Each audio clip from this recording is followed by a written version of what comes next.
Қызылорда облысы Жалағаш ауданы Темірбек Жүргенов атындағы номер 123 мектеп-лицейінің ағылшын тілі пәнінің мұғалімі Искакова Айгерім Жарқынбекқызының Learn English Children's Folklore атты авторлық бағдарламасы 9 сыныпқа 34 сағатқа арналып жасалған.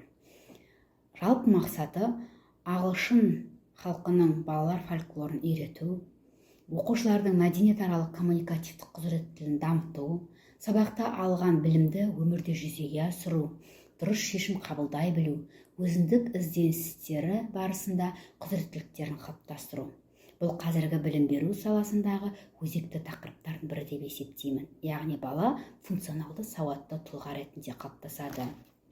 Бағдарламаның құрылымына келетін болсақ, ол түсініктеме жазба, тақырыптық күнтізбелік жоспар, қысқа мерзімді жоспар, оқулық, оқушының жеке жұмыс жасауына арналып жасалған тапсырмалар бар дәптер, дидактикалық материалдар жинағы және сараланған тапсырмалар жинағы. Авторлық бағдарламаға сарапшылардың берген пікірлері мен пайдаланылған әдебиеттер тізімінен тұрады.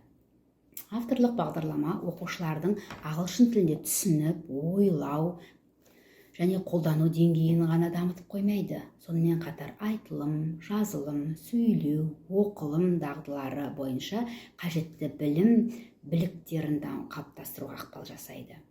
Білім алушыларға интербелсенді әдістер арқылы ағылшын тілі балалар фольклорының жанрларын, мақал-мәтелдер, жаңылтпаштар, жұмбақтар, әсіресе балалар сүйіп оқитын ертегілерді үйретеді. Қашықтан оқыту жағдайында да тиімді деп есептеймін. Себебі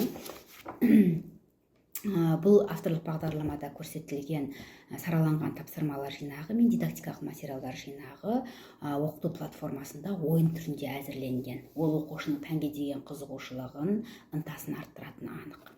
Авторлық бағдарлама талаптарға сай рәсімделген. Оқушылардың материалды игеру деңгейі жұмыс дәптерінің соңында өзін-өзі бағалау кестесі арқылы анықталып отырады. Автор бұл арқылы өз оқу әрекетінің тиімді, тиімсіз тұстарын талдай алады. Оқушы ағылшын тілінің құзыреттілігі дамыған білім алушы ретінде нәтижеге жетеді. Бұл авторлық бағдарлама біздің оқушыларымызға қажет дүние деп есептеймін.